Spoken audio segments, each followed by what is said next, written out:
All right, let's talk about one of the most powerful features in IBM Maximo, domains. Honestly, they're kind of the secret weapon for keeping your data clean and making life way easier for your users. So if you're ready to really get a handle on them, let's dive right in. I mean, we've all been there, right? You pull a report and you see 3 different ways to spell the exact same company name. Or you're dealing with these constant little data entry mistakes that just throw a wrench in your whole workflow. Well, that is the exact problem that domains are built to solve.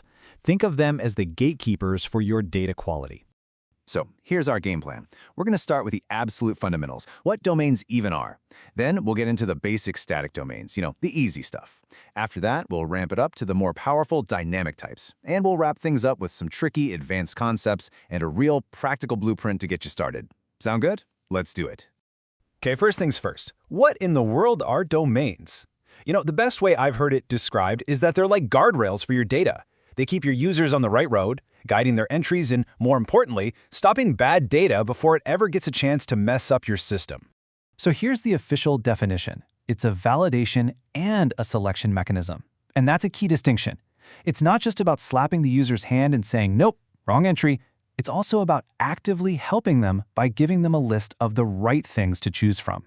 And that right there is the key to getting consistent data across your entire Maximo setup.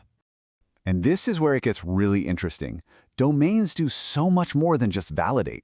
Yeah, of course, they reject bad entries, but they also give users those super helpful lookup lists. They can even automatically copy data for you using something called a crossover domain.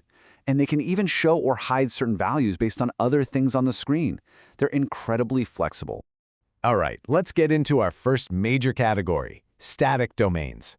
These are your absolute workhorses, the bread and butter.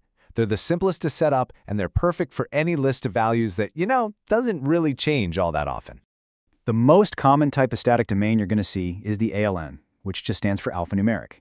Anytime you need a simple, fixed drop-down list of text values, I'm talking status codes, failure types, priorities, this is the tool you're going to reach for first.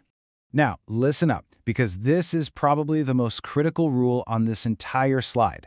The length of your domain has to be less than or equal to the length of the shortest field you attach it to. So if your domain is 10 characters long, but you try to put it on a field that's only 8 characters, Maximo's going to say no. This one trips people up all the time. And here's a perfect, simple example of an ALN domain. For work order priority, the system cares about the value 1, 2, 3, or 4. But the user, they see the nice, clear description. It's simple, it's effective, and it guarantees that nobody can type in super urgent or ASAP as a priority. Okay, next up we have numeric and numeric range domains. And just like the name says, these are for numbers. You can use them to define a specific list of numbers that are allowed, or, and this is pretty powerful, a valid range. Like, say, a meter reading has to be somewhere between 0 and 100. But, and this is a big but, you have to remember this limitation. Unlike our ALN domains, these numeric ones do not give the user a drop-down list. They only check the value after the user types it in and hits save. So what does that mean for you? It means you have to have a really clear description on the field itself to tell the user what they're supposed to enter. Okay, we've got the basics down. Now it's time to get into the real power tools, dynamic domains. These are what you use when your list of valid options isn't just a static list, but it actually needs to be pulled on the fly from somewhere else in your database. So the first type of dynamic domain is the table domain. This is a game changer. It lets you validate a field against a completely different table in Maximo.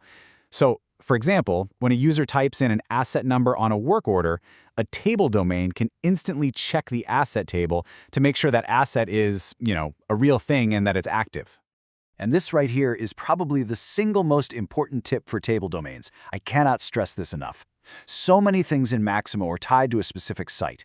You could have asset 123 in your Texas site and a completely different asset 123 in your Ohio site. If you forget to include the site ID in your validation, you could be looking at the wrong record. Always, always be site aware. Now, this is where people get a little confused sometimes. Table versus crossover domains. Let's clear it up. A table domain helps a user select a single value from a list. A crossover domain, on the other hand, automatically copies other data over after that selection is made. So you might use a table domain to pick an asset, and then a crossover domain kicks in and automatically fills in that asset's location and serial number. See the difference? Oh, and here's a warning that will save you hours of pulling your hair out. Crossovers fire the moment the source field gets a value. If your screen is laid out in a way that the crossover depends on a field the user hasn't filled in yet, it's too late. It won't work. The actual physical layout of the fields on your screen is critical. All right, let's level up and get into a couple of advanced concepts.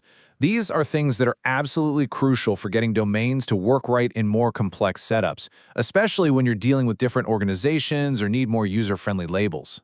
Synonym domains are, honestly, just brilliant. They let you separate what the user sees from what the system needs to see. So your users might see friendly words like approved or finished, but behind the scenes, the system is using a strict internal code like APPR or comp to run all its logic. It's the best of both worlds, great user experience and rock-solid data integrity. Now, here's a question that gets at a huge trap in setups with multiple organizations. What happens when some of the values in your domain are assigned to a specific organization, but other values are left blank because you want them to be for everyone? What do you think happens? Well, this table shows you the result, and it's probably not what you'd expect. The second you assign even one value to a specific org, like making green only for org A, the users in org A suddenly lose the ability to see any of the system-level values, like red. The rule here is simple. Be consistent.